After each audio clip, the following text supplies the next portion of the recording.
সবাই ভালো আছেন? আমিও ভালো আছি। আজকে নারকেল নিছি, নারকেল দিয়া হাতে বাঙ্গানের সেউই পিঠা রান্না করুন। দেখেন কিভাবে রান্না করি। এখন এটার কোরাম হাতের সিমাই বানাইতেছি। এই হাতের সিমাই আগের দিনের মানুষে বানাইতো, আমার দাদিরা নানিরা দেখছি। তা কিন্তু পাওয়া যায়, কিন্তু কিনারা কেক তৈরি করে তো দেখা যায় না। নিজেরা একটু বসে বসে কষ্ট হইলো, হাতের সিমাইটা রান্না করলে নারকেল দিয়া খুব ভালো লাগে। তো এই যে বানাইতেছি, রান্না করে আপনাদেরকে দেখাবো। 110 টাকা দিয়ে এই নারকেল আমরা এক সময় 30 টাকা করে পিস কিনা খাইছি।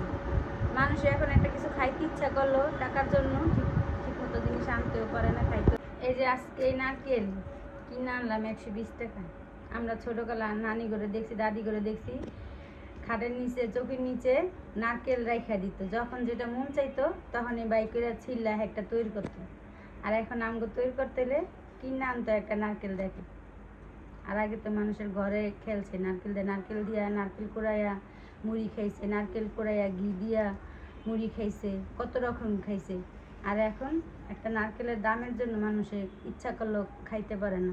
সেই হাতে বাংছি সেমাই। আজকে নারকেলটা ভাঙিয়ে নিলাম। অনেক পানি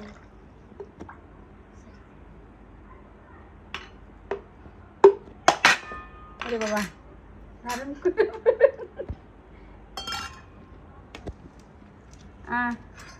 আমি তো মনে করছি পুর হইব। এই দেখেন নারকেলে খোঁচা দিতে হয়, আর না কি বলে নারকেল বলে ছোচায় খায় ফেলাই। এটা শুনছি মাথা ছিল গাছের থেকেই, নারকেল ভাঙলেই খোঁচা দিতে, আর নাইলে বলে ছোচায় খায় ফেলাই। আমি একটু খোঁচা দিয়ে নিলাম। আমি নারকেল কোরাম, নারকেল করে আজকে হাত রান্না করুন।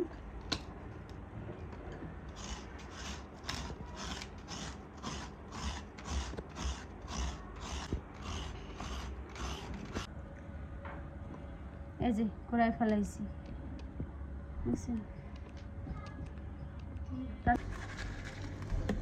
এই সেই হাতের বানানো সেমাই, হাতে বানাইছি 2-3 দিন লাগাইয়া।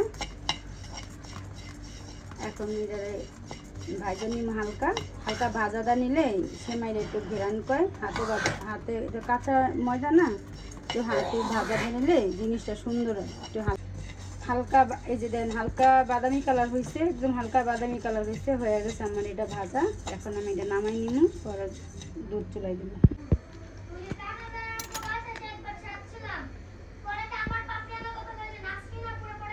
প্যাকেট দিয়ে আমি রান্না করুন, দিতলে আমার দুধটা ভালো। এই যে এক বাটি নিয়ে নি, ছোটো এক বাটি দুধের গুঁড়া নিয়ে নিছি, এটা রান্না করুন।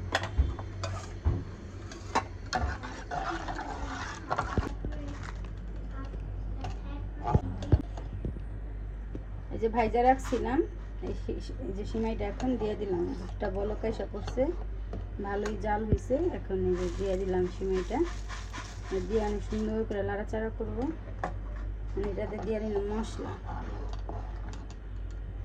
2-3টা দারচিনি, 2-3টা এলাচ দিয়ে দিলাম। কিশমিশটা আগে দিলে সবচেয়ে ভালো হয়, কিশমিশটা সুন্দর হয়। কিশমিশটা দিয়ে দিলাম। নারকেলও দিয়ে দিব, যত আগে নারকেলটা দিবেন, নারকেলটা সিদ্ধ হয় ভালো, আবার জিনিসটা খাইতে ভালোও লাগে। আপনাদের পছন্দ মতো আপনারা রান্না করবেন। আমি এইভাবেই রান্না করি, যেমন মাছ ছিল দেখেছি, অনেক ধরনের অনেক পদ্ধতিতে রাঁধে, আমরা যেভাবে শিখছি সেইভাবেই রান্না করতেছি। যেটা এখন অনেকক্ষণ লাড়াচাড়া করবা, হয়ে আসলে আপনাদেরকে দেখাবো যে কেমন আছে।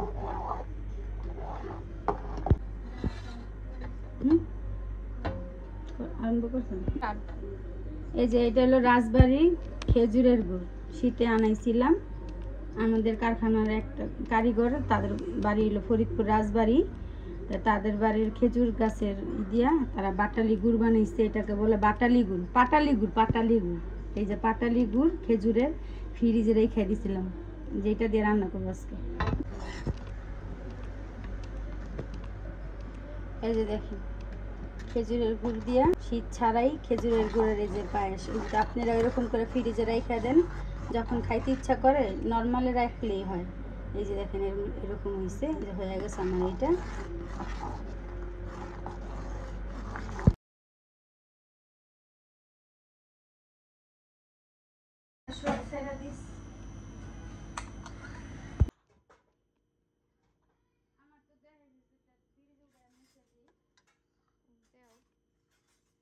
ফাইনালি রান্না করা হয়ে গেছে।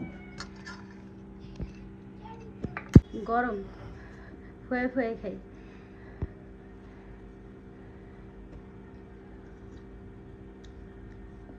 নিজেরটা খাইয়া ভালো করলে কি ভালো হয়, আর আপনারা খাইলে শুনে ভালো করলে ভালো হইতো। অনেক মজা, খুব ভালো হয়েছে।